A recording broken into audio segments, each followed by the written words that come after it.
Hey everyone, it's Warriors NRL Fanatics here, and welcome back to the channel tonight. And there's no Warriors footy this weekend. The boys are on the bye, but that doesn't mean we can still not talk about the Wars, especially our team that we love the most. And joining me tonight for the second time on the channel. We've had him on the channel before, early this season. The Wars Up podcast. It's great to have you back on the channel again. And what we're going to do is we're going to do a mid-season review. So what we're going to do is give our overall thoughts on the season to date so far, and just looking a bit of in-depth view into how we think the boys are going at the moment. With obviously 11 rounds in, and the bye this week. So it's great to have you on Wars Up podcast. Really enjoy the work that you do on your content, and it's good to have you on tonight. And how you doing?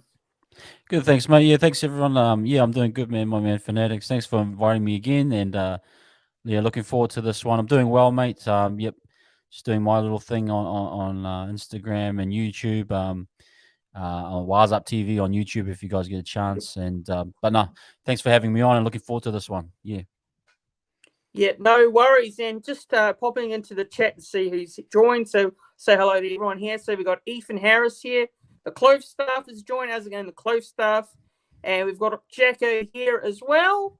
And we've also got Nicholas McKercher here. So it's good to see you here in the chat tonight. And good friend of the channel. We saw Nicholas McKercher at the NRL Magic Round only a couple of weeks ago in person. It was the first time I got to meet him. So good to see you in the chat there as well. So, look, we're going to, like I said, we're going to run down and give our thoughts on the season to date so far, and, give a rating, look into the fixtures as well from the season, look ahead as well to the upcoming games as well. So, Wise Up podcast, why don't we get into it?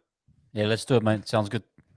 So, I'll just get up the banner here. So, give me a second on, where are we? So, here we are. Okay, so we'll start off with this one first.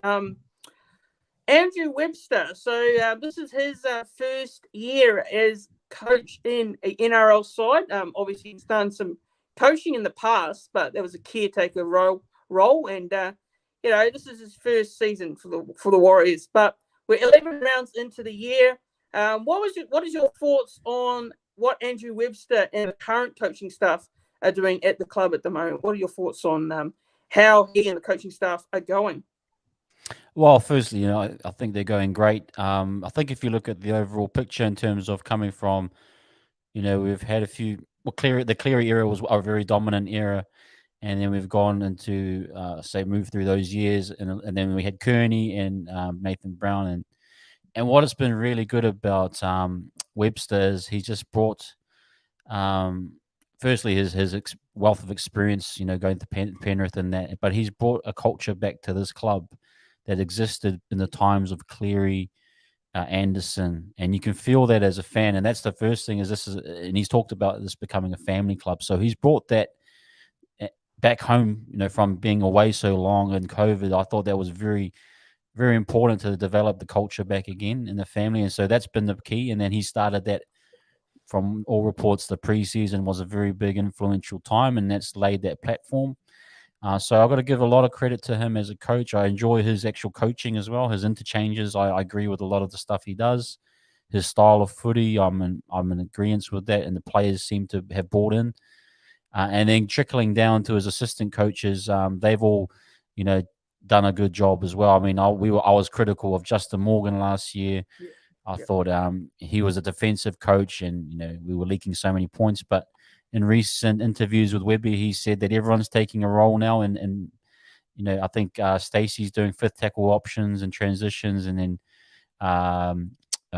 Agar's doing the edges, their defense and attack, and then Morgan's doing middles of defense and attack, and then obviously Webby's doing the overarching, making sure everything's doing well. But I think as a whole coaching staff, they've done a really good job to get us to 6-5 with all everything that's happened, injuries, scheduling, everything. I got to tip my hat to them. Great. It's been a great start to this season, and great coming home to a coach that everyone's growing fond of, and I think we all appreciate his honesty. And the press conferences is just as good as the game sometimes. To hear him speak glowingly about his players, and and this is kind of a telltale sign, isn't it?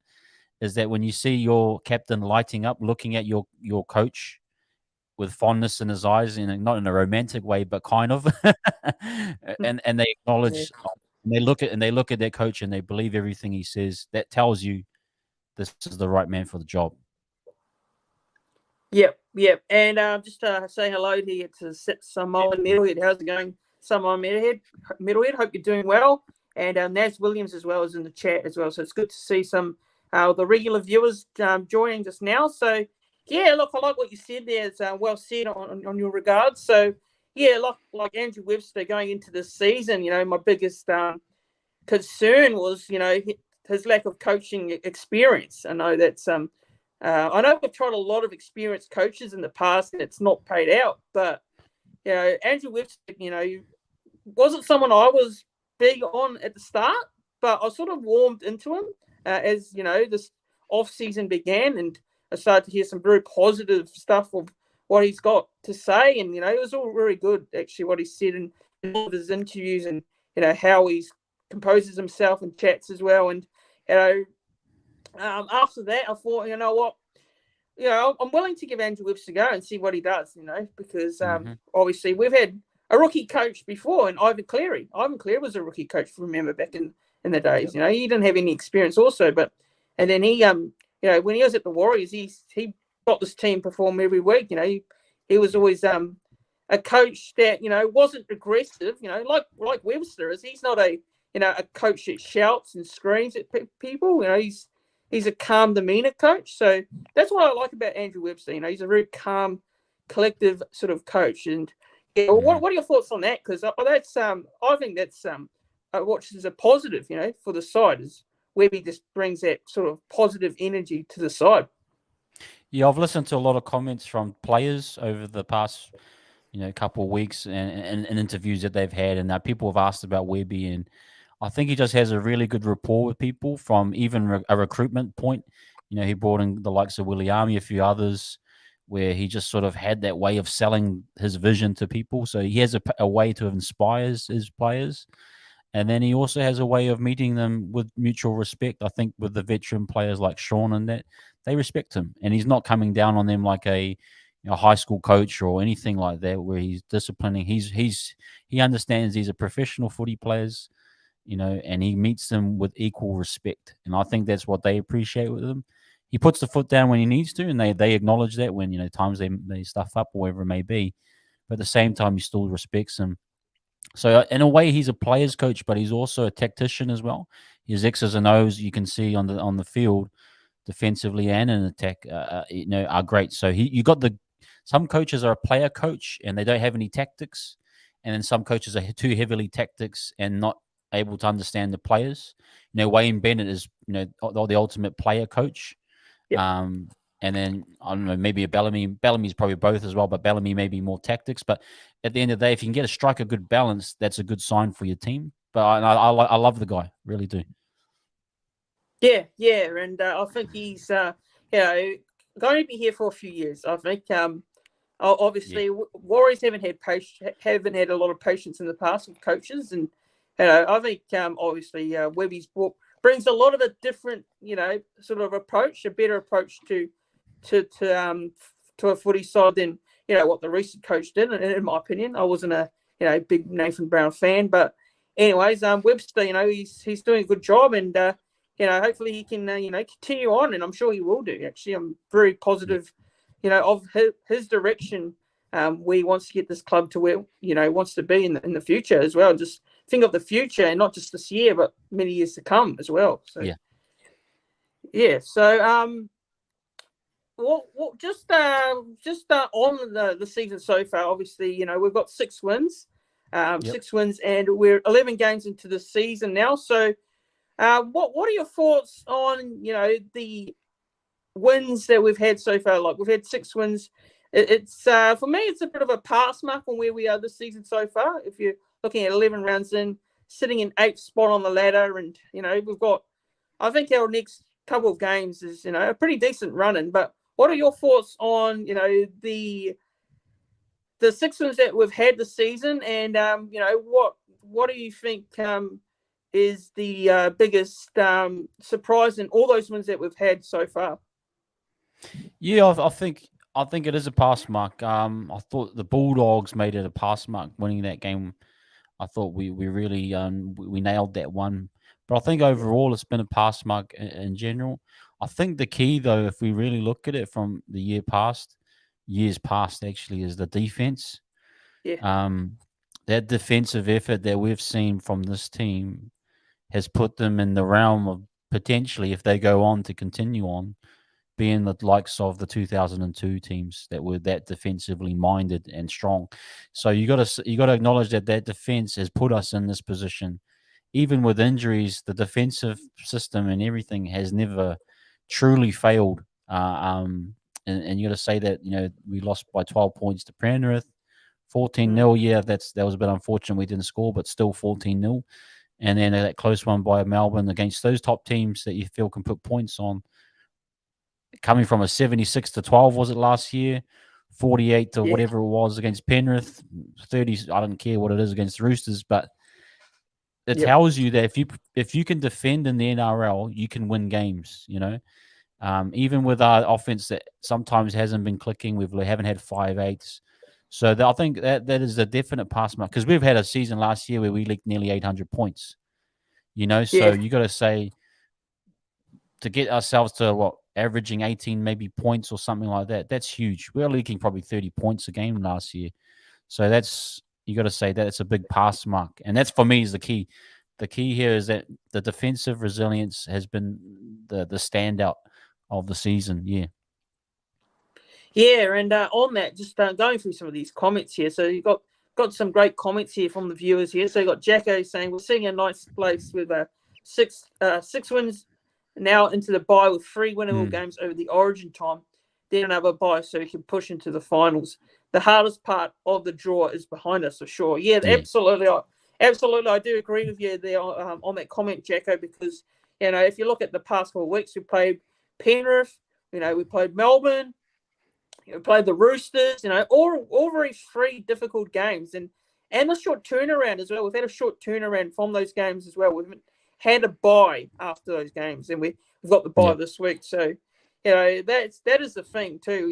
The scheduling this season as well, especially but for the Warriors, hasn't been in our favour. And what are your thoughts on the scheduling overall, like the scheduling for the Warriors this year in terms of the draw and how things have gone about it? Horrific. That's one word I would say. The premise of what we thought was going to happen was that they were going to reward us with games, right? Who was it? Was it the Tigers? It was the only club that brought a game over. I thought there'd be a few more, but anyway, if you take that out of it, the actual schedule has been horrible. And then the travel time. Like I looked at the schedule, and the Rabbitohs don't have a bye till round 16. The Broncos don't have a bye, or whatever it is. We may be I think we're one of the last of maybe 4 clubs to not have a bye. But those clubs haven't left Australia. They haven't. The Rabbitohs have only maybe left New South Wales once or twice. Brisbane have stayed at home for the last 10, 11 games. So it's not comparable to the amount of travel that we've done. It's been a crazy. If it was a fair and equal schedule, we would have had a bye by round 8, I reckon, or even by the Anzac test. That we would have either had the Anzac Day match and we would have had a bye the following week, or we would have had a bye the previous week. It's just been unruly and horrible, but we've survived it. Like Jacko said, we got through. But I've got to say, if I'm going next year to the scheduling, I'm having some strong words with the NRL, and I'm saying we are having a bye after the Anzac match or before. There's no if, and, buts, or maybes. You guys will sort this out. That's my thoughts anyway. Yeah, so but it's been horrific, man. But the guys have done well to get through. I've got to give credit to them. And I thought staying actually in the Gold Coast after the Penrith game was smart too. And you could see the guys were just nice and relaxed. And you saw the footy just came back to them against the Bulldogs. So that was a smart decision too. Yeah. Yeah, that was good actually, because I saw that they were on the Gold Coast here. They were training in my local club called the Burleigh Bears League Club, which is a shame I didn't know even earlier. I mean, if only the club, posted something about it earlier or told the public, I've probably gone down and watched them train. But yeah, it's great to see they were training down there, and they're also training at the Chudian Seahawks as well. So that's only a couple of minutes away drive from the Burleigh Bears. So Okay. yeah, it's good to see that on the Gold Coast. Doing some work up here as well. So yeah, so Naz Williams is saying the Storm got that bye after the Anzac Day though. Yes. Well, yeah. What are your thoughts on that? Yeah, the Storm. Yeah, I just yeah. Again, just not an equal schedule. Like I said, go to the NRL and say this is not acceptable anymore. Okay. Actually, back to what the Clough was saying about squad depth. Yep. Yeah, that's actually huge. Like squad depth is like, if you really think about it, this team is probably maxing out at 23 players that are first grade quality. So you want to try and even next year get that squad depth up to 28. Like, look what the Roosters got. They got Nathan Brown, Dylan Napa, Sam Walker in first grade in the cup. Like, we need about 5 guys of that quality in New South Wales Cup next year. That would be great. But yeah, if you can get 3 or 4 more guys of that quality, if you can keep, I even keep Pompey. Maybe we'll get into this later. But keep Pompey if you can, because that's depth. Like, what it's shown is, like, whoever's the most available, who can avoid HIAs and injuries, keep them. Yeah. Because squad depth's huge. Yeah. Sorry about that. Yeah, no worries, all good. On the squad depth at the moment, what are your thoughts on the squad as a whole at the moment? Do you like where we're at, or do you think we could add a bit more in terms of squad depth? Do you think we could add more signings, or obviously we got some players off contract at the end of the year. I see we've got Sean Johnson. Obviously that's the big one. That's the big talking point. What's going to happen there with Sean Johnson? We've signed Roger for next year as well. Do we have enough money in the cap? In your opinion, do you think we've got money in the cap to, go out and sign some more big name players, or some players add a bit of depth in there, or what are your thoughts at the moment? I would love to get another prop if we can, or yeah.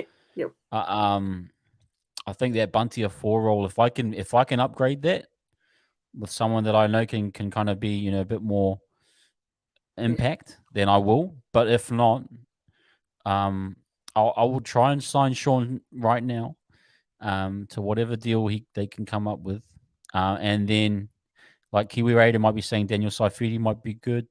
Someone of that caliber would be nice. And Clough is saying we're paying Mate Lodge. Never forget so it. Maybe not. Maybe we got to upgrade one of these development guys. Yeah. But I think we need I'm thinking if we can get Sifakula up to standard. Yeah. Don't think he's far off. He needs a couple more games. Then if Mayu's the word, or whoever may be coming up, that might be the way. And I think we're going to eventually get to a kind of equal point where we are becoming a development squad like the Panthers, but I think that's still 2 or 3 years away. I think you still need to recruit. So I would actually be trying to get that another prop, a starting prop.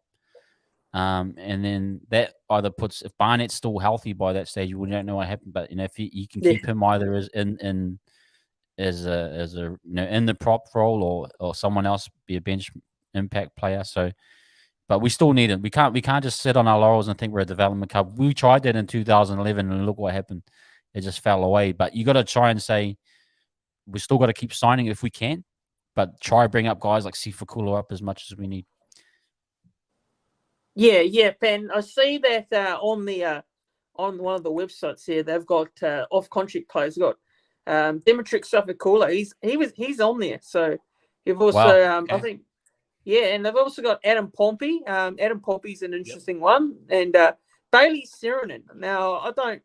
If you were to look at those players and say which one would you re-sign, obviously for me it's Sean. I think Sibakula as well. I think I'd re-sign Dimitri Safakula. I think he's been great. Since coming into first grade, especially playing a role off the bench as well. I think he's put in some pretty good, solid performances. And what are your thoughts on that? Do you think?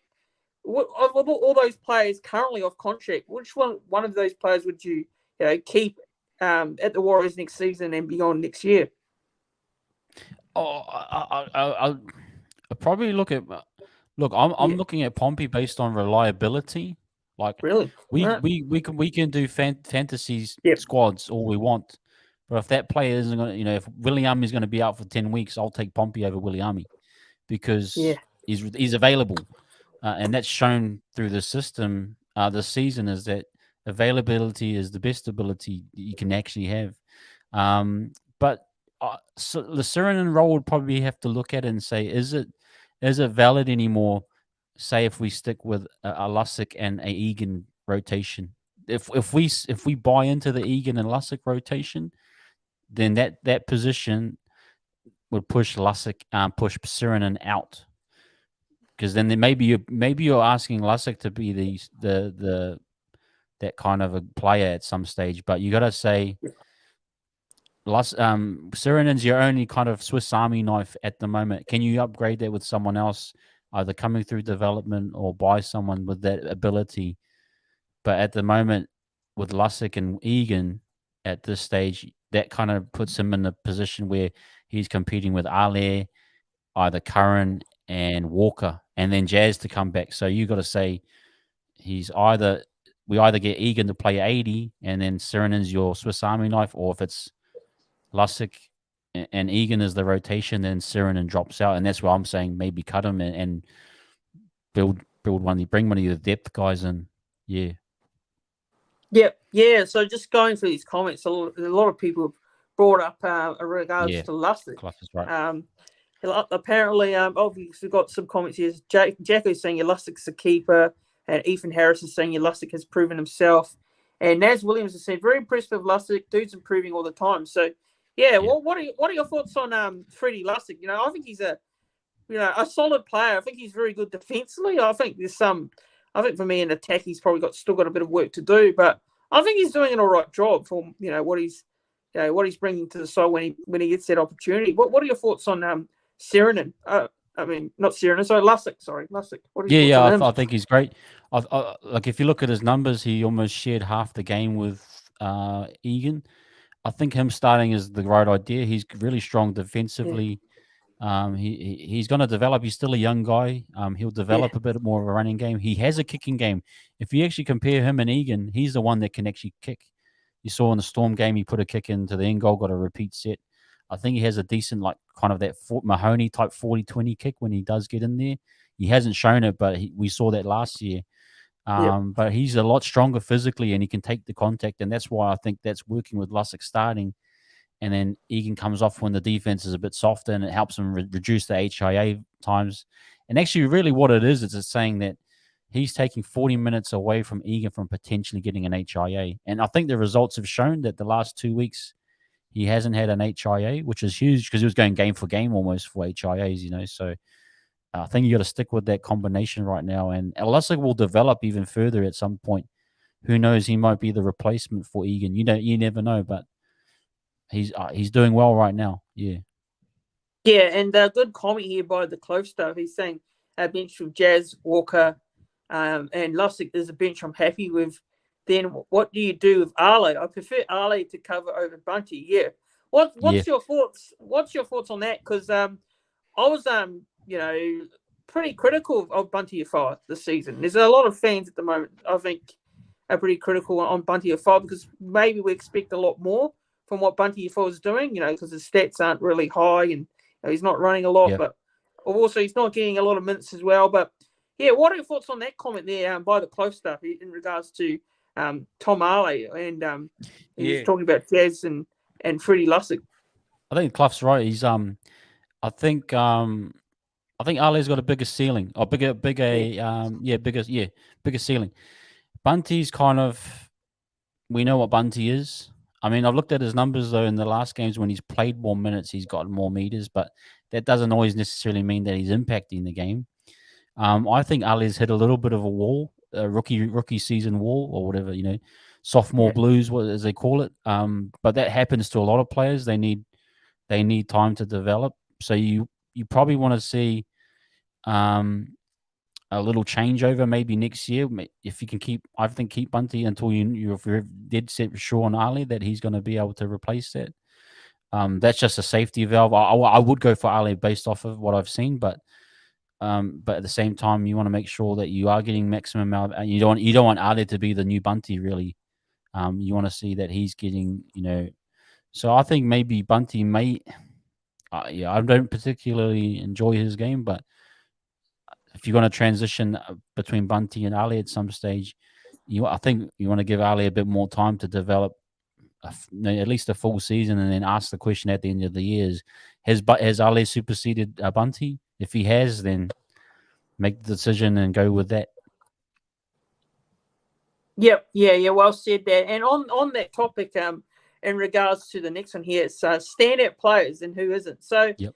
like this season, obviously we've got a few standout players at the moment, but is there which player in particular is standing out to you the most in games this year, and who's a player that probably still needs like a little bit of work to do, obviously to get better? Look, it's not this guy hasn't been the most standout player, but coming from where we've come from, this is probably the most consistent player and what we've needed. I thought Chance, if you really look at it, coming from last year, we're seeing Reese would just. I don't think the whole team was good. The culture wasn't great, but Reese was leaking points like nothing. And we were all dying for a defensive-minded fullback that would stop tries and give his best effort. We got what we asked for, and I think, to see what Chance has done, he's probably had some of his best numbers of his career. I looked at his stats early in 2019 and 2020. Those were his best years at Canberra, and he's up there in terms of those numbers. So I got to give him a lot of credit. He's what we asked for.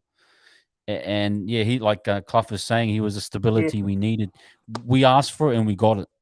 And I think we got to say that for me, that's been a reassuring and comforting feeling. Knowing he's been at the back, he's put his body on the line, he's did multiple hit ups in the same set.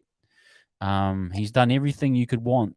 And so I'm just thinking he's probably, for me, is that standout guy coming from where we came from under Reese. And we couldn't stop anything, and it's just seeing him barking orders, getting everyone in line, and I think he's a big part of the defensive system as well. So yeah, that's probably my one standout. Who needs a bit of work, man? I'll pass that one over to you. I'll let me think about that. But what's your thoughts? So I'll just start off with my standout players so far, and I've got a bit of stats to back it up. So cool. C&K, like you said there, Chancellor Cook, so he's only had 9 appearances this year, so obviously he's been ravaged with injury, and as well, I think he was out for an HIA as well in one of the games from my memory. So look, he only had 9 appearances, he only played 9 games. So he's had 1 try, 2 try assists, tackle breaks 33, tackles made 49. Tackle efficiency 87.5%, average running meters 182, and total running meters 1,640 for only played 9 games. So yeah, it's not too bad, isn't it? Those stats there, and also a couple. I've named a couple. So I got Tohu Harris as well. Harris has played only 8 games. I think he's been outstanding for us. 328 tackles made, tackle efficiency 95.4%, average running meters 120, and total running meters 965 as well. So yeah, I think he's stand out, and I've also put Sean Johnson as well. So I've got 3 standouts there. So so yeah, back to what you said there in regards to who do you think is your player that you think needs to improve the most? For me, I'll probably put Bunty in there. I'll put Bunty at 5. Yeah, just based on the start of the season that he's really had. So I'll probably put Bunty in there. I think personally, from just my opinion, I think some games he's getting better. I think the last couple of weeks he's been a lot more better than what he has been. But yeah, I'd probably say Bunty at 5. But I'm a big Bunty at 5 fan. I mean, I really rate him highly. Very talented player, but I just think there's some areas in his game maybe that he needs to improve on. But that's just what I think personally. That's what my view is on Bunty Afoa. I think the numbers say that when he plays longer, he does get more. You get more value out of him. Yeah. So it's kind of a tricky one. Yeah, I think that. Let me give you one that isn't so much an improvement, but is actually more of a realization of what he is. New Cordy. I looked up New Cordy's numbers because I thought, oh man, why isn't he scoring as many tries? Why isn't he making? Look, he wasn't a try scorer at Parramatta. I've just realized, and some of those that probably watch more Parramatta games would probably know that. But I think he's giving you exactly what he did at Parramatta. I think he's a volume runner, not necessarily a line breaker or a try scorer, but he's a volume runner and he's a volume tackler. So he's actually giving you just toughness and steel on that edge, and that's why I think a lot of his runs are going underneath. He's not having massive line breaks. He doesn't have massive line breaks in general, nor does he have massive try numbers. So he wasn't. I thought he was going to be more of a knee quarter outside thing. I don't think, now that I'm realizing it, he isn't actually that type of a player. But he's like a kind of, for a better, less of a word, a battering ram. But really, he's just that one that softens up the defensive line and just goes hard, and his tackle numbers are good too. So not so much an improvement guy, but kind of a realization that this is what he does, and accepting that this is kind of what you're going to get from New Cordy. So that's kind of what I thought. Yeah, and one more player I'd like to add on to is Addison Blake. We can't forget that. Addison Blake is, really come on leaps and bounds this year. I think since coming to the club, he hasn't been able to, be that sort of, forward that we would expect. I think the coaching in a way sort of helped in a way. He's changed. Yeah, it has. Him as a player, and I think he's really stepping up to the plate. The last few, especially those few games where we've, obviously had it tough. The Roosters, Penrith, as well as the Storm and Melbourne. I think he's pretty much delivered in all those games. I don't think he's had a bad game, and his running meters are up, his stats are up. He's well up there. I think Addison Blake's been very good this year. He's played pretty much every game, I think. So 11 appearances, made every appearance in every game, and his stats are well up there. 35 tackle breaks, 571 post-contact meters, average hit-ups there, 12.4, offloads 10. Tackle efficiency, 95.2, and total running meters, 1,642 meters. So what are your thoughts on Addison Blake this season so far? Obviously, last year he had a bit of a quiet one, but this year he's really turning up and performing. Yeah, his numbers are insane. I mean, even I think his better numbers are in Manly, but if you actually add in his tries, he's nearly going to be hitting the double his normal try numbers. So that tells you a lot about what his a little adjustment to his game is that he's seeing more opportunity, line breaking opportunities, like Jacko's saying, top try scorer. But his running meters are quite close to what he was doing in his peak at Manly. Hasn't been a massive drop off, but I think I think it's part of that. Where a lot of our guys are picking up the slack as well. It's not just him anymore. That it kind of felt like at times it was just him when Lodge went down. But no, his numbers are great, and even his tackle efficiency is. He's got probably one of the best tackle efficiencies in the team. And you think for a big guy like him, he'll drop off tackles. Nah, man, this guy can, in his role in the middle there, he sticks his tackles pretty much all the time. I just think he's up there, man, with one of our best buys in the last few years. I've said Dylan's the best buy of this season. You got to say, bang for buck, we're getting near on the best we can for AFB, what we paid for him. And it felt like we were going to see a drop-off last year, but now he's picked up again under a new coach, and it's just beautiful. Yeah. And I think so far, if you look at the buy of the season so far, for me, I'll probably say CNK's, right up there. I think he's right up there. Yeah, I mean, obviously, who do you think has been our buy of the season, in your opinion? I said Dylan because... Yeah. His versatility, like to go out into the halves and do what he's done. Yeah. Now, I realized after a while, the guy, he struggles to kind of, in that position, to create. And in that position, you need a bit of a kicking game, that type of thing. But I've got to acknowledge his versatility. He hasn't shirked away from the work. He still works as hard as he does when he's in the 5/8 as he is in the lock. And then we saw when he came back on off the bench, setting up tries, soft hands, beautiful. So he's just been a consummate professional. I'd probably say it's actually, now that I've seen CNK, I'd probably say they're both kind of equal.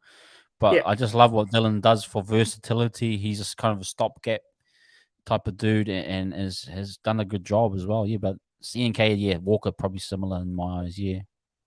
Yeah, I mean Walker's definitely right up there because he's had to play a few positions. He's not he's come into the side. He hasn't just been one position. He's played in the forwards. He's come off the bench. As a utility. He's been playing 5'8", obviously with Tamari Martin still out, which hopefully Tamari Martin's back soon. But we've got a bit of depth there. In regards to who we can throw in, but. Obviously, We've got Volkman there as well, and Metcalf has been playing Cup last week as well. He's back playing first grade last week, so not first grade, sorry, New South Wales Cup. He's been playing that, so it was good to see him back on the field. Only played that first 40 minutes, and obviously there was a lot of concern and comments where he got injured again, re-injured his, what his injury that he did. So obviously, from what I heard, he only was meant to play 40 minutes. Yes. And he went through that. He got through that 40 minutes. He did say in a comment that he wanted to play the whole game, but the plan was by the club that he was supposed to play just 40 minutes. So at least he got through that unscathed. That's amazing. So which is great. So so just going through these comments. So Naz Williams here is asking a question. So she's saying thoughts on Dallin. I know he's been injured a bit. Is he what we are looking for? What are your thoughts on DWZ since he's been back from an injury? He's had some games where he's not been at his best. Had some a couple of injuries in his game as well. But what are your thoughts there on what Naz has asked? Yeah, I think he's kind of working his way back from injury. I thought the Bulldogs game was really good. I thought he did some really tough carries, made some massive meters, and then nice finishing on that kick to Sean from Sean. I thought that was brilliant.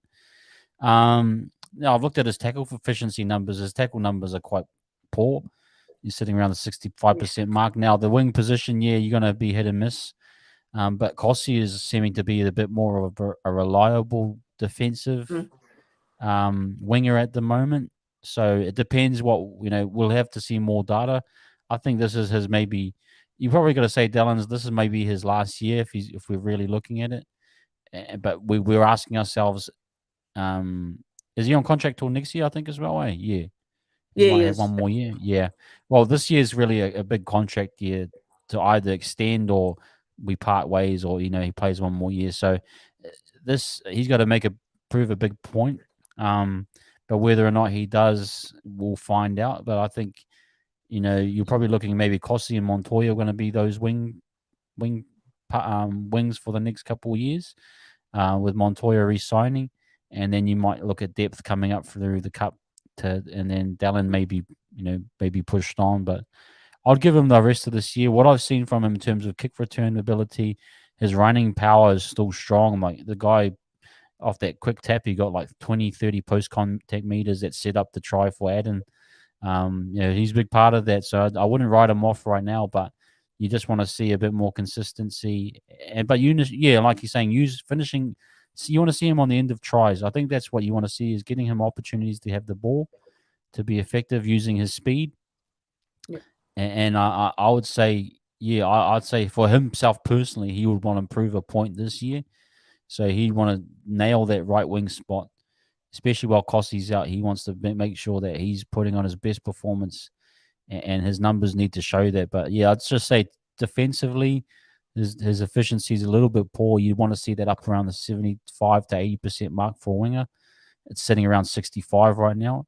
So if he can sharpen up his defensive game, like kind of Kossi's kind of figured out how to jam in, when to jam in, and communicating with the centers, then he might be you might want to look at an extension for a lower number, of course, but you do need wing depth. But it's just a matter of figuring out the numbers and what it looks like going forward.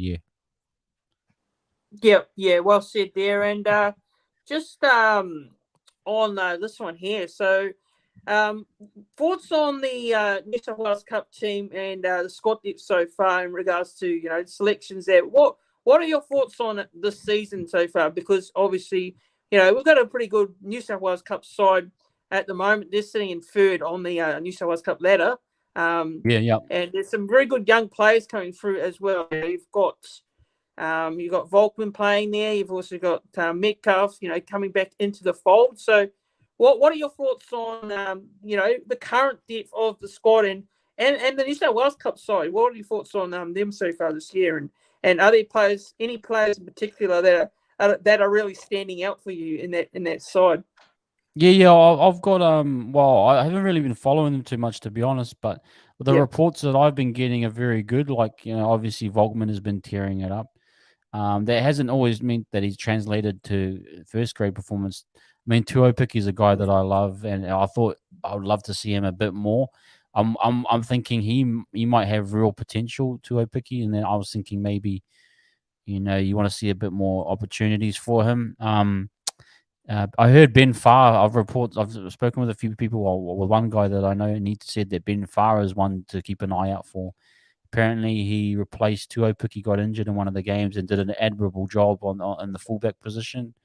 So Ben Farr may be one that may be on the radars going forward. Say if Tamaide or who else may be looking at other places, Ben Farr might be that type of guy. But the ones that have come through, I've been very impressed with Sifakula. I thought he's definitely going to be a first grade at some stage.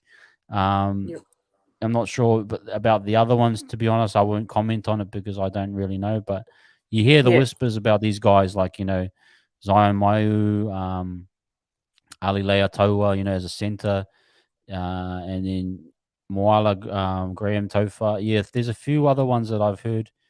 And even the SG Ball guys, is it Leka? I've heard him coming through in the system somewhere along the path. So the path is looking good. Just a matter of finding spots for these guys to get some reps this year. But to see that the New South Wales Cups team is doing so well, and like some more middleheads saying, Leka Halasima is one that I've heard. Tanner Smith, he just did 14 minutes on, and then Dimitrik as well. So you want to see these guys come up at some stage. But if they continue to have a good season in Cup, they'll get their chance. And with HIAs and injuries, man, these guys will get a shot.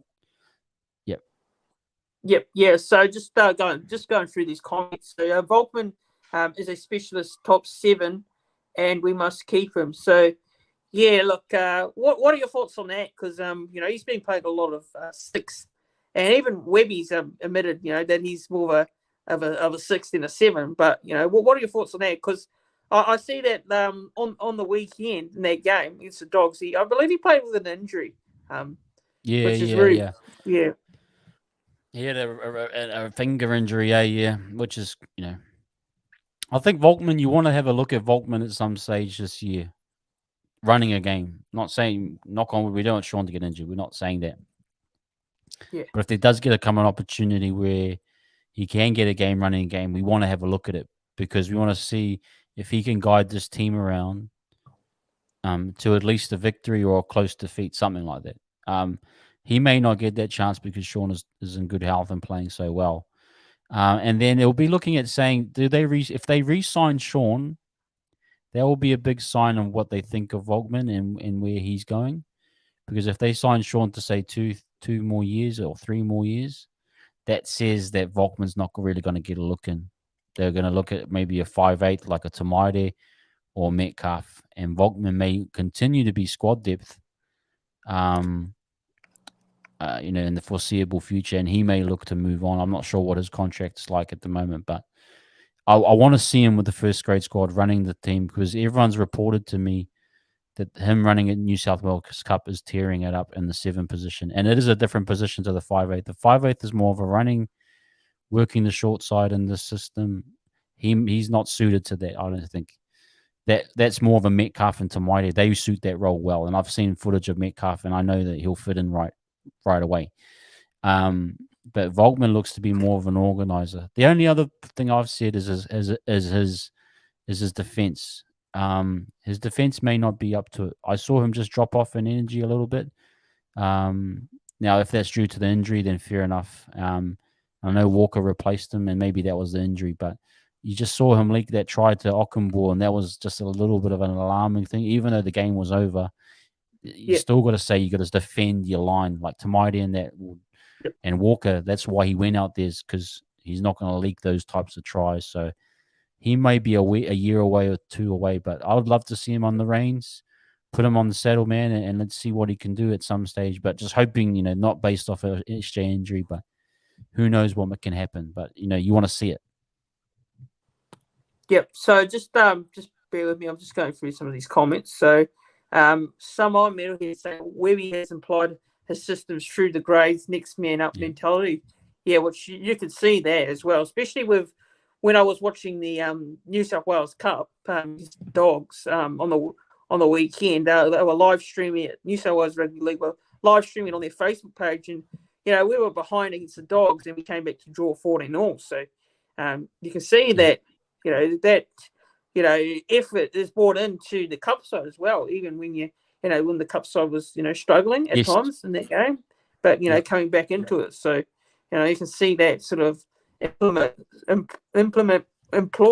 from from what the first graders do to the Cup side as well. So just reading this comment here. So Naz is saying Volkman got a bit out of Mason Leno's swag to his game. So that's interesting there. So same sort of build. Saying, yeah, he is. He's sort of similar. I wouldn't say the way they play, but just same sort of build, like you said there. And Jackie's saying, Volks will guide the team around fine. He's outstanding in Cup. And just here, Samoa Metalhead saying, Volkman's only young. He's only young, man. Give him time. So, yeah, we've got to be patient as fans, and obviously, I'm sure Webby will be very patient as well. So I mean, he's a very good young player coming through, and I'm sure he'll, have plenty of years, to continue to build as well. So I think the thing with Volkman was when we thought he got pulled, we thought, that might be it for him, but it's not the case. I think Webby wants to develop him. I think Webby sent him back to Cup because he just says, this kid just needs some more time to develop. It wasn't like he's cut. You failed your test. You're gone. No, it was to see him come back into the side was a good sign. It means that Webby's happy with his development, and Webby wouldn't put him in that position if he didn't believe in him. So definitely, I thought it was good. Good sign seeing him back in, and he'll be in the cards for the future. That's for sure. Yep. Someone Metal here is saying his comment here. This is interesting. So how funny was we were watching New South Wales Cup stream, and the Dog fans were whinging about Warriors fans whinging the irony. that was funny because a lot of them were whinging about the officiating as well. So something that was the commentators. Yeah. The people, the viewers in the chat, in the live chat, they're watching the stream. I feel for Doggies fans, man. They can't help themselves. Even in the first graders, that's game of trying to find a way to moan about the officiating. But anyways, obviously as Warriors fans, we've been pretty high in regards to the officiating lately. Just quickly, I'm not gonna we're not going to go on about talk about this too much, but I just want to give your thoughts. Like, there's been talk around a bit of a bias towards against the Warriors. What are your thoughts on that? Obviously, one New Zealand CEO came out. He made some comments, on Twitter. He's very passionate about it. And what are your thoughts on that? Just quickly, just want to give your thoughts on it. I'm not gonna go through too much, talk around it, but just want to give your thoughts on it. I think that's not. Yeah, it's a tough one. I mean, I've followed the team since the day dot, and I've always felt there's been a bias. But if I can isolate it to this year, I think what I've noticed is I would say it's the higher teams, like the Roosters, Penrith, and Storm. Those teams, in my eyes, get favourable calls, and it's unconscious bias. Unconscious bias is when you think that the other team's a goody two shoes and this team's a naughty boy, and so you should punish them. And so I think those teams get those bias causes because they're viewed as, these are top class teams. These guys don't make errors. That's not right. Nathan Cleary doesn't push anyone. The Dimitri Sifakula, he's a naughty boy. He's, so they make these judgments based off of how these people are viewed. Like the Panthers are viewed as 2-time premiership teams. They wouldn't make an error. They wouldn't do a hip drop. The Warriors are forever bottom feeders. That was a hip drop. These guys are always. So that comes into play sometimes. But in general, I don't think that's always the case. I think actually My only dispute of calls, 50-50 calls, I'm willing to let the refs call it how they want it. But it's the type of calls that actually are inconsistent. For example, the Tohu Harris shot by Leota to the neck was a definite penalty, and I do not know why they looked at it and they didn't see that. That's inconsistency. That's the only ones I'm going to complain about. Those are the types of ones that I'm thinking that's unfair, and I'm the first to call it out if we get a lucky call. Sometimes we're passing forward passes like Tom Brady to his receivers in the NFL. And we're getting away with it. And I'm not happy with it. That's unfair on the other team, and they have every right to. But I'm just asking for fairness and consistency. And when it's inconsistent, that's when I'm frustrated. I'm really frustrated when the NRL close or swallow their whistles when something similar happens to our team, and they just say no. Well, for you guys, no. But for the other team, yes. So that's where I'm saying there's that bias involved. And I think the root of it is that unconscious bias. But that's I'm not a whinging loser fan. Like when we suck, we suck. No. We have no excuse. But this is actually a team that's competing, and we just want to see the players on the field decide the match. Like I thought the Penrith ones, the Sifu Kula Simbending was over the top. The forward one, sure, but then there's hip drops happening all the time. Let the players decide the match out. No one was injured, no one was hurt. Let them decide the match, and if the Penrith win fairly, Penrith win. That's okay, but don't take that out of the game to where we think, oh man, if only we had that, we would have won. We might not have won. We probably wouldn't have won against Penrith, but at least you get to know as a fan, hey, this is actually where we stand with Penrith right now. Yeah, that's my thoughts. That's my rant. And just want to sum it up there, and obviously, just quickly want to sum this up before we move on. So, like you said there, we fans just want to see some consistency in decisions, and a lot of people will come on and say, "Oh, you sound like a whinger, you're moaning about the refs all the time," and you think there's I want to say there's a conspiracy against the Warriors. I mean, yes, I will believe that. I will say this, that there are some bias, calls going against us. But I want to say the referees are cheating in a way. I want to go to that extreme in that way. But, we just want to see consistency as fans. We want to see the game being decided on the field as players more than, what the referees decide on the field. But I think, sorry to interrupt you, but I think a team like Canberra have had similar experiences to us. I've seen some of their games, and my mind's blown in my head. I can understand when Ricky's coming from. So it's not just a New Zealand-based thing. I think it's actually a Canberra actual thing. You know what I mean? So I think the bros dropped off. Well, let me keep talking. But yeah, so you guys, if you guys think the same, I don't think it's just New Zealand teams. Oh, there's the bro. Just faded out, but yeah, I think it's Canberra's had issues. The Tigers may have had issues. Teams in the lower position tend to have those bias calls against them. Yeah. I don't know what happened there. It's faded out a bit, but I'm back now. So, well said there. Anyways, but we'll move on from that now. So, just want to have a look into the stats so far for the season. So this is how the Warriors are doing situated in stats. So basically, so far the Warriors have scored 204 points and conceded 210. Completion rate is 81%. Tackle efficiency 88.2. Average points scored 18. Average points conceded 19. Average playable speed 3.51. Just on those stats there, before I go through the rest, what are your thoughts on those stats so far? Do you think do you think we've shown enough improvement, or where would you like to see some improvement in those stats? What are your thoughts in general in regards to those stats so far? Huge, man. Leaking 19 points, scoring 18. Yeah, we probably want more attacking threat. We've been missing that, but that's probably one of my. But to be down to 19 points leaking, that's what I've always wanted, and we're getting that defensively, So that's where I think we're just kind of. I think that's where we're doing well. Maybe offensively, I'd like to see us get to 30 points more often, but that may come as players come back in, like Barnett, Mighty and Metcalf, we may see more points, but at the moment we're kind of short on points. But I like I like the completions high. We complete high, gives us more opportunities with the ball. We're doing more with the ball. I like it. Yep. So again, the next stats here. So Warriors sit 13th in points scored. So there we sit 13th there at the moment. We sit 10th in tries scored with 36. 9th in post contact meters. Interesting, 5,131. 7th in all running meters. So 17,809.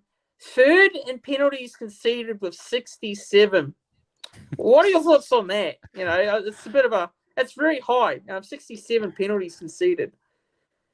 Yeah. Look, there's a bit of that. I think that's probably too high. And I'm saying we've got to be more disciplined. And I think Webby said that too. Yeah. We have to be more disciplined. Some of our guys are sitting on the ruck too long. Ford was one of the cases. Curran's had a few ones.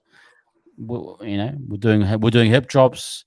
We've got to fix the game up. Can't complain about it. We got to sort it out. If we play clean, like I thought the game that Cummins called on was really good on Friday. Like he called it well. Like we didn't rush the defensive line when we got them pinned down in their end. So maybe we're kind of leveling out a little bit in terms of we're not rushing to get up on the defensive line to slow them down. Things are starting to settle a little bit more. And that's, when we had those penalties earlier against the Knights where we piggybacked them, we're improving a lot more. But it's hard to say. Yeah, right now. Sometimes it's bias, sometimes it's just us. I think first thing, blame ourselves first. Like Webster said, don't blame anyone else but yourself first. Yep, yeah, and just reading some comments here. So Naz is saying it'd be good to have two or possibly three genuine kicking options. Opposition, no, it's going to Johnson telegraphed. Yeah, well, what are your thoughts on that? Because we could tell that we can all see that Johnson.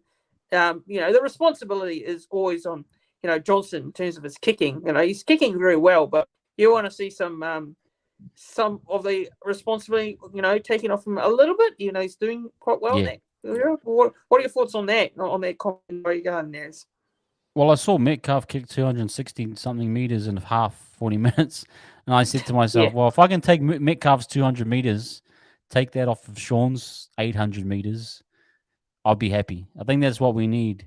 I think Tamaide he's averaging 30 meters kicking, and that's not enough. You need to probably have an average of maybe 100 meters kicking from a 5/8, and then you need something out of dummy half too at some stage. Like I've said, Lasik may need to do some kicking early on.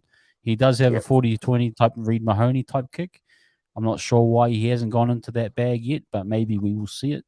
But you need some more kicking options. I think Metcalf is the man to do it, though. Yeah. Yep. So just on these other stats, we're 15th in handling errors with 82. So we're pretty low on that trajectory, which is, something you generally don't, come to terms with the Warriors and completion rates and handling errors. Normally we're quite up there in their stats. So. We've dropped off a little bit. That tells me because we were pretty good at the start. Yeah. 8th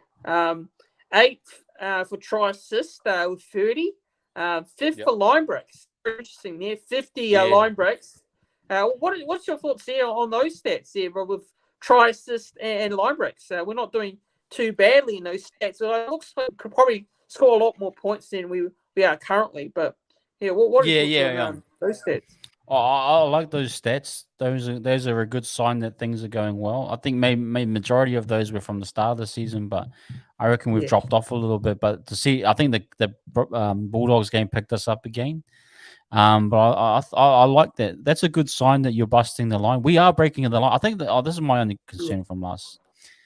Our support play is a little bit poor right now. Yeah, seen it. Yep. And I think our back five are doing a lot of work trying to get us out of our end. But when the line breaks are happening, for example, the Curran one last against the Panthers, you don't want a Wade Egan on the end of that. You want either a Metcalf or Tamaide or someone of that caliber helping them out, And so we just need to get more in support because we're getting the line breaks, but it's not meaning, a line break like some of the ones that Curran's had and a few other ones, that should mean a try. technically. But we need to get some guys in and around the ruck a bit more, supporting, running through the lines. If you got to kind of believe that someone's going to make a tackle break and you follow through. So we just need more of that type of support play. But that's one of my things I think we need to work on a little bit. Yeah. Yeah. So like you said, there was supports. It says here we're 16th. Like you said. Yeah, we're struggling. Right. Yeah, we're struggling with the support players. Yeah. Yeah, and 8 for line breaks. With 200 line engagements. Sorry, line engagements with 8. 212. Total kick return meters were first in that area. With 7,000. Well, that tells you, Montoya and those guys are doing massive run meters, man. Like you can really see the way these guys are. Like Montoya's having his best run meters season if you look at the numbers. Yep. All of those guys are on trajectories for high volume run meters. I think that's a very Penrith type back five. The way they play, they want wingers that can get good yardage on kick returns, and I think Montoya is one of the best. And Kossi's numbers were pretty good too, and Dallin's numbers are going to be good pretty much going forward as well. Yep. Yeah. So Jacko's saying here, Metcalf will help big time support play. He has real speed to get up with the line breakers. Yeah, he's quite quick. Believe me, he's quite quick. Luke Metcalf, very quick player. Like what I saw in that try that he scored on the weekend against the Dogs. That was a very you can tell. And you saw the fend. You saw the fend didn't even look, but he could feel the player was there and just bang. That's class to me. That's like we need that. That's X factor. We've been missing X factor. We've all talked about it. That's what we need right now. Let's hope and pray. Everyone prayers up for Luke that he stays healthy, man. And knock on your wood wherever you are. Let's get this guy onto first grade. Yeah, exactly. And so I'd like to see Pompey pick up a bit more slack with returns as well. So, yeah, look, I mean, I think Pompey, obviously, I've not been the biggest, I would say I'm not the biggest fan of him, I'll be completely honest, but I think he's improved over the last couple of weeks. I think he has. I think he's shown a bit of improvement, Obviously, defensively, he still gets caught out a couple of times. I think it's still a bit of a worry. But just on that, what are your thoughts on Adam Pompey? Because obviously, coming into the season, a lot of people did not have Adam Pompey in their lineup. I'm sure a lot of people would have picked Adam Pompey in their initial centers. There was talk, like I remember at the start of the season, because Pompey played the Māori game, the Indigenous game. Yeah. But everyone was thinking Vailea and Williami were going to be the centers, right? Yeah.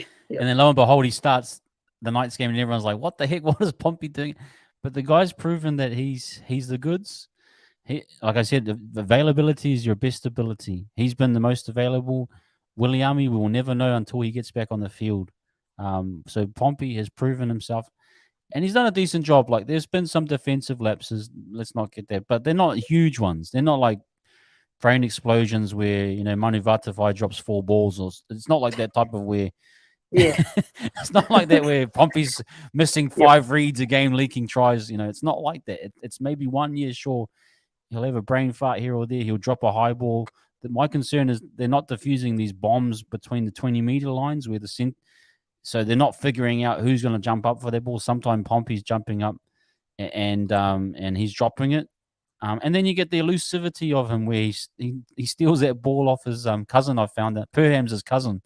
So it was the Fano hookups that intercept, and he gets the intercept there. And then, but even his run meters, I wouldn't be too hard on him. I think his run meters are pretty solid. He has look at it. If you look at his tackle breaks, look how many tackle breaks the guy has.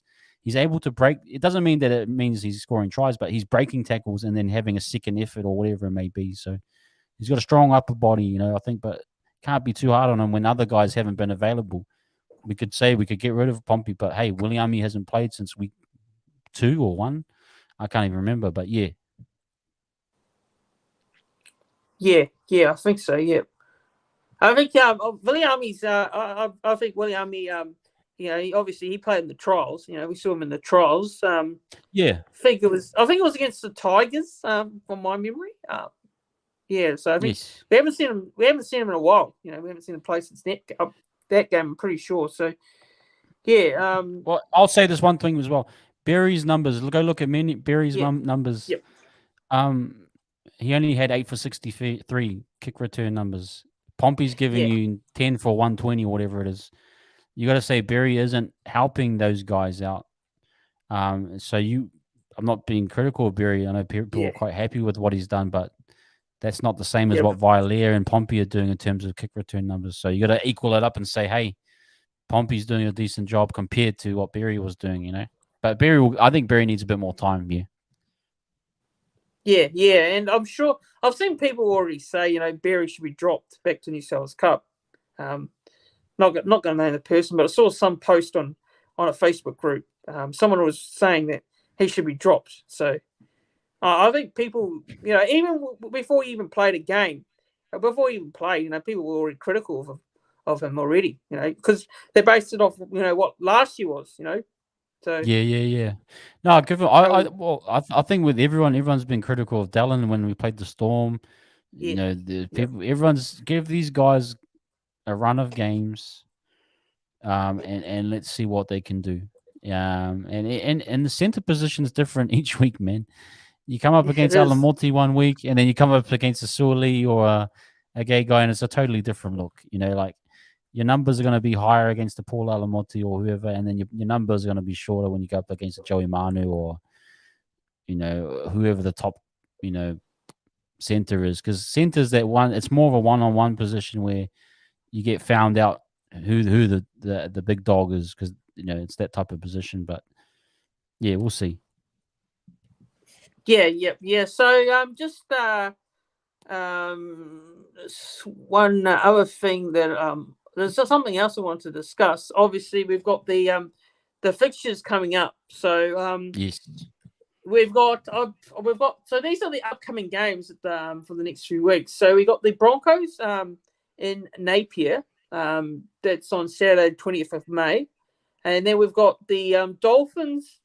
The Dolphins at Mount Smart Stadium in Auckland on Saturday, the 3rd of June, followed by the Canberra Raiders at GIO Stadium in Canberra. And Friday, I think it's Friday the 9th of June. So then I believe we've got another bye after that. So what are your thoughts on those upcoming games? Obviously, you know, we're going to have no players infected by Origin. So we'll be fully fit. We'll have the players on board, so we won't have to worry about Origin. But what are your thoughts regards to those games coming up? Do you think they're all winnable? Do you think we'll win all those games, or do you think there's a loss in one of those games coming up? Or what is your general feeling like regards to those fixtures coming up? Yeah. The safe bet would be to say there's one loss in there. I want to say we're going to go win all three of them. So I think, you know, they will miss Jacko's saying they'll miss the Origin players. I think they will. And once we see that team list and we add it up, we'll probably say that we'll go on to win that one. I think we'll beat the Dolphins at home. I think that's definitely going to be on the cards. GIO is always a hard one against the Raiders. Those guys they can pump you sometimes. But I would be going in there with my best squad. Say if I can get Barnett back, knocking on wood, all this Metcalf. If I can get some other guys back, hey, we're in a run here to go for 3-0, and we get the bye. So that's actually like a 10-point swing coming. So we get this bye coming out. That's 2 points, 4, 6, 8, 10. If we get 10 points, mate, that's huge. You know, and I've said if we get to 13 wins, if you can get to 13 wins, 15 wins, that means we're in the top 8. Do you know what I mean? Yeah. So that goes a long way. We get these 3, that takes us to 9, and then with the buys, we're looking really healthy. You know, so we've got to get a big push here. Have a break. I've seen all the guys are on holiday. Enjoy your holiday, boys, this week. But the following week, come back in, man, and we've got to really push for this. Yeah. We've just got to rip and tear, and I think for me, if I'll probably say 2 to 3 games at least of those games, I think will be probably two out of 3. I think 2 out of 3 for me will be are pretty much good enough to, you know, at least stay inside that top 8. Obviously, that's where you want to be contending at the back end of the year, and obviously we know that the NRL's at the moment it's very close. You know, a couple of losses there and then and you're out of the 8 pretty much. So, you know, that's that's the big thing. You can see that with the Raiders as well. They've won, 5 in a row now, and some of them sixth.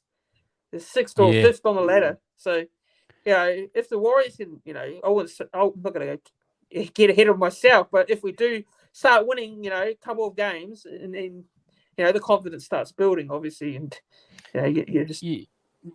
I think the thing as well, they're all teams we haven't played yet. That may come into factor as well, that we don't really know what they're like. I think the Dolphins could be a potential.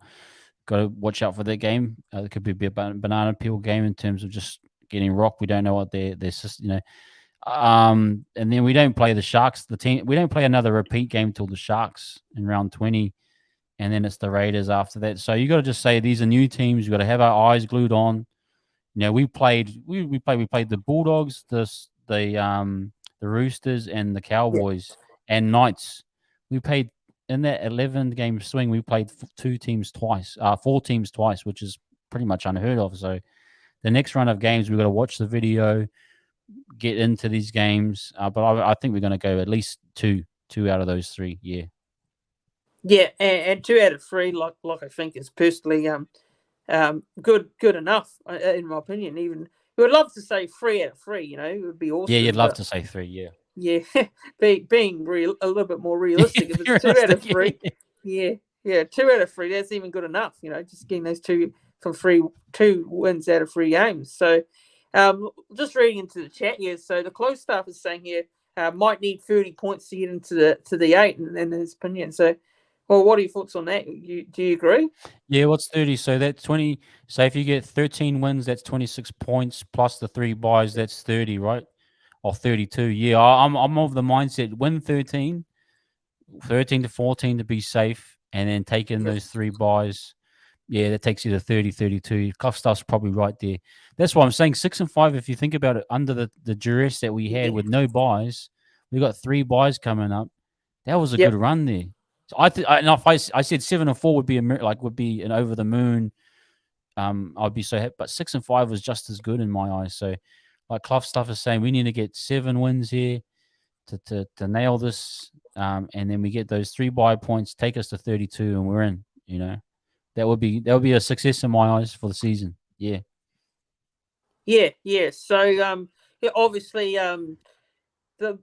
just winning those games, obviously we've had some games where we could have won. The Storm game in Melbourne, which we were leading that game. Then we had that bad luck, with injuries in that game especially, and then the we couldn't just couldn't field a side fully strength. So obviously that's been pretty difficult.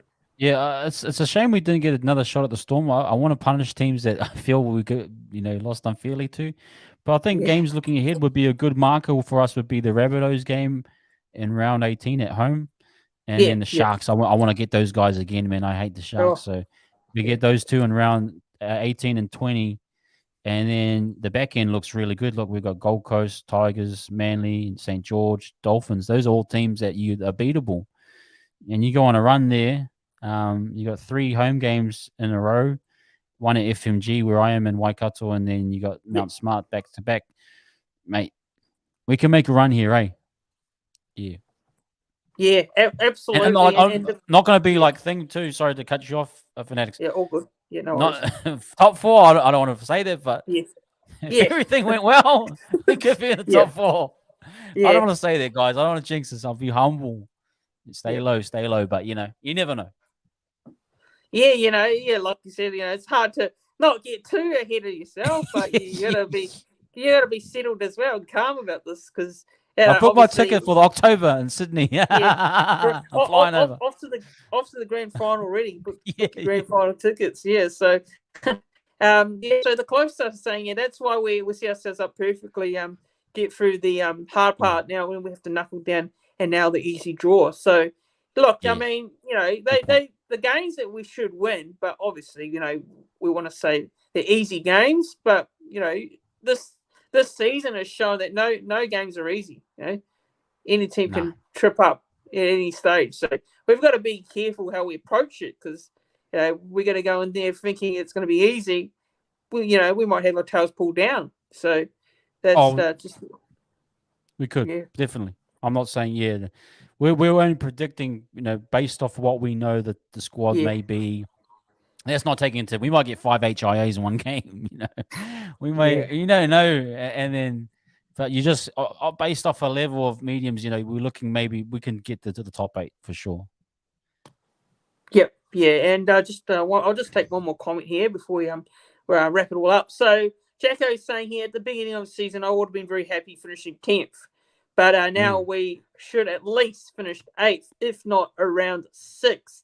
So yeah, it's what are your thoughts on that comment? Yeah, I do agree there. Actually, going into this year, I probably didn't have big expectations on the team. I thought this was going to be one of those years just rebuilding, and with Webby getting comes to terms with the team and just that. But we're exceeding expectations at the moment. We're showing that we can be a finals contender if we consistently put results on the field, which I think is really possible.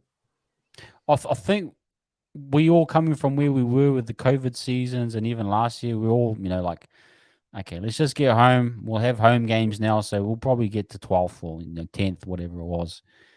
But the complete turnaround by the coach, firstly, but then the recruitment of those players, like I think we didn't give a fair rep to, is it Cameron George or whoever's the CEO calling the shots? Yeah. The Walker, they all have been good buys, barring injury with Barnett. They've all been great buys. And they've fitted the system, and Webster's made it work. Even if it wasn't one of his buys, he's found a place for them and how they fit into the system. You just got to say they've done a wonderful job. And so now that we've seen it and with a proper coach that can actually coach and can get a group together and has a vision of what to do with these players, and the guys are buying in, they've exceeded our expectations, because we thought, this was just a rebuild year, new coach. We've heard this all before. Well, the best we can hope for was 12th or 10th or whatever it was, maybe 9th, but we're not getting in the 8th. But now the belief, after what we've seen, is 8th, at least. The least. We're not even saying, the least before was 9th or 10th. The most was 9th or 10th last point. Now we're saying the least is 8th, which is a huge mindset changer. And that's what I'm saying, culturally, Webster and those players have bought in, and they've changed the culture of the club. Like, I thought the Bulldogs game, that's a banana peel game if there ever was one, and years gone by. That's a game that's a team we should beat them on paper, but we'll get smashed because we just don't rock up. But they did exactly what the quality of their players was supposed to do. Like, they put them to sleep early. Yeah, they conceded a try, but the Bulldogs knew they're not a good team. They're not better than us, and that's how we should treat these games. The games that are beatable and winnable, we've been doing the job. So I think that's a credit to Webster. That's a good sign for us as fans. We can be a bit more relaxed going into the games. Yeah, there's always a bit of that Warriors. You never know, but but majority in my head, I'm pretty calm right now. So that's credit to the coach and the players, showing that even after 3 hard losses, you're probably saying, oh man, we don't, let's just give up. Other Warriors teams would have given up. The last year's team, they had a good start. They beat, what was it, Canberra or whatever. They beat the Broncos. They had 3 straight wins and then just fell apart. So that tells you that you can have good success and then it can all fall apart as well. But these guys have shown now, even with 3 close losses, feeling like the refs have been a bit unbiased, whatever it may be, let's get back to work. And Webster said, we're not going to fall for that. We're going to get back to work, and we're going to show who we are. And they just put them away. And that's what we want to see as a club. And that's why I'm having one of the best seasons I've had supporting the club right now. Yeah. Well said there, and well summed up. So just quickly before we wrapping this up, and then I'll ask you for an end of the season prediction as well, where you think the boys are going to finish. Overall, if you were to rate the season right now, mid-season, 11 games in, what rating out of a 10? Like, what would you rate this season so far? If I take in the vibe, I take in the on-field performance, the players, the vibe of the club, the culture, has to be up there with, I want to say, an 11 in terms of just vibe and culture and feeling good as a fan. But bringing it back to the team performance, I'll probably say it's about an 8 or 8.5 even, because it's actually exceeded what we expected. Yeah. I don't want to say it's a 9 because I want to say they've got room for improvement, and with injuries things would have been better. But I want to give them a solid 8.5. I think it's been a wonderful season. Full credit to them. Just have loved watching every moment of it. Even the losses have been, I've been right behind the team. But I'd say they've got room for improvement, and we haven't seen the best. Sure. I've said we've got 40. There's a 40-point game coming at some stage. When we get everyone back healthy, we get everything working, we'll put 40 points on someone. But we just haven't had that right now. But yeah, I'll give the season overall an 11 for me in terms of enjoyment. But also, I've been doing a lot of stuff with content creators, and it's just made my time fun. So I appreciate it. Yeah. So just go through the comments here. So you got Jacko. He's saying he's giving them an 8, and probably 8. Kiwi Raider is giving him an 8 as well. And just comment here by the Samoan Metalhead. That's the best season since 2011. Yeah, I think man. just in terms of exceeding expectations on where a lot of people, myself included, probably didn't really expect us to be seeing 8th after 11 rounds. And 8th is not a high position on the ladder, but it's still in the 8. It's still up there. We're not in the bottom 4. Like a lot of people during the off season were having us in the bottom 4 before the ball was kicked off. So I think the thing is as well, like if you're an 8th and your points differential is only -6, it's different to being 9th and -60. Like if you're 8th and -70 points differential, nah, that doesn't feel good. But to be like kind of like the low, like we're nearly at neutral, you probably want to be in the positive, to be honest. But to be that low, we've had seasons where I was calculating, we're 9th. If we get to -175 points differential, we'll make the 8. So it's like to see our boys keeping the number so low. It means we haven't gotten a hiding. We've avoided hidings. We've defended well. It takes a little bit off the edge, and it actually makes you feel like, we are a top 8 side. And even though we're sitting technically 8th, with that points differential makes you feel a bit more confident. Yeah. Yeah, and even then, we're only a couple wins off like the top 6. Yeah. When you put it into perspective, like just the way the season's been going, how competitive it's been, you wouldn't believe that we're only a couple wins away from 6, even though we're sitting in 8th. So yeah, that's just the greatest thing Unbelievable, of how man. this team is going. Yeah, just enjoy it, man. And like I keep telling everyone, enjoy the ride, man, because it's beautiful. And we've got a team to back right now, man. And just enjoy it and enjoy every moment of it. Yeah.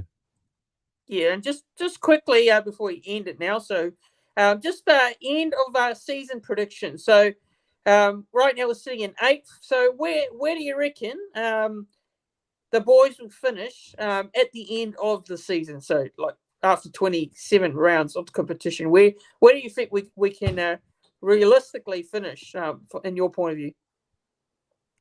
My honest opinion, I think we sit bang on 8th.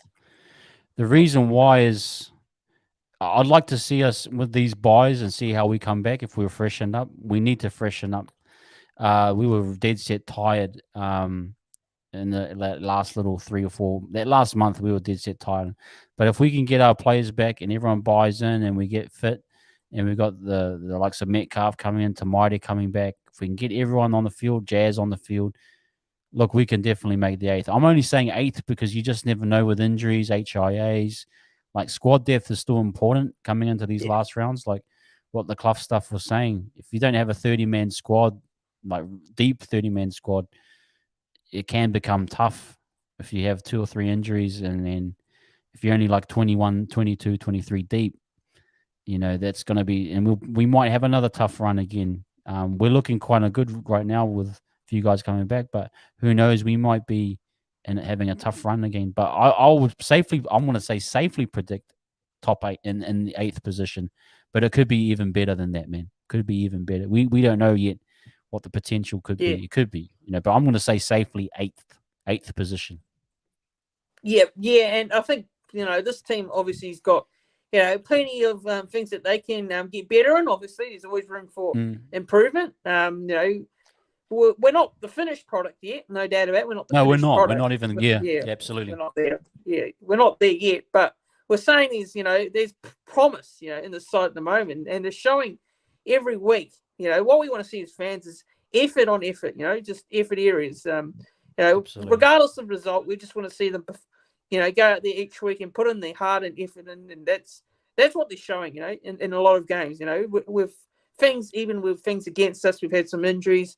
We've had some debatable decisions, referee decisions go against us. But other than that, we're just putting in the effort. And, if we can fix up a few areas,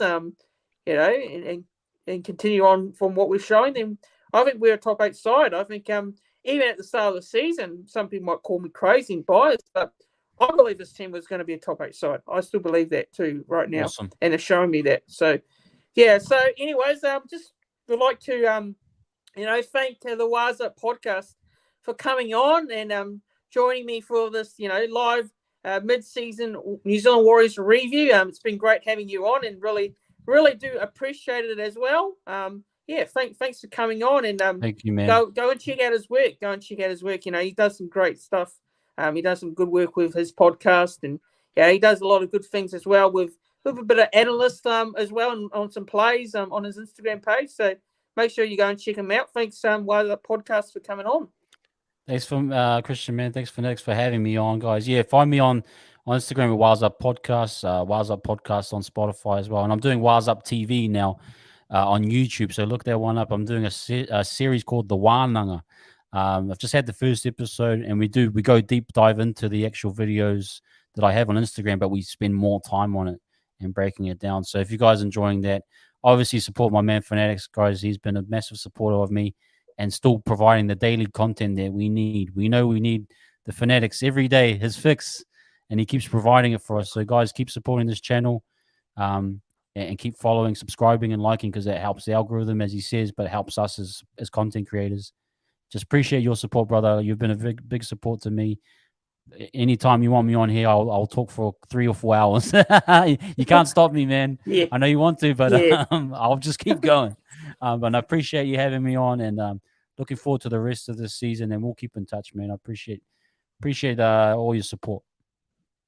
No worries. It's awesome to have you on, and just would like to pop into the chat just quickly for one more time. So I'd like to thank the Samoan Metalhead, Kiwi Raider, Yes. Jacko, Viking King, the Clove staff as well. He's been in the chat quite regularly throughout the night as well. So big shout out to everyone. Naz Williams as well. All the viewers for popping in and watching and giving this a watch, which is just a great thing about having you guys as viewers and just enjoying the content as much as possible. So thanks to everyone for tuning in and watching, like I said there. As well, make sure you subscribe to the channel if you haven't done so already and you're a new viewer, because it really does help the channel a lot, shows your support for the content. It's much appreciated. And make sure you like the live stream, or if you're watching it back, make sure you click the thumbs up as well. Don't forget to make sure you like the live stream as well, video as well. But thanks everyone for tuning in. Have a good rest of the evening, have a good rest of the week. No worries this week, so a bit of a break from watching the boys play, which maybe a bit of a good thing, maybe a bit of a sad thing at the same time, because obviously we love the team so much, we love watching them, but it's also good to see that they will get a rest as well. So have a bit of rest, come back and refresh, ready for the game against the Broncos next week. So thanks everyone for tuning in again, like I said there, and we'll see you all soon. Have a good one, everyone. Good night. See you guys. See you.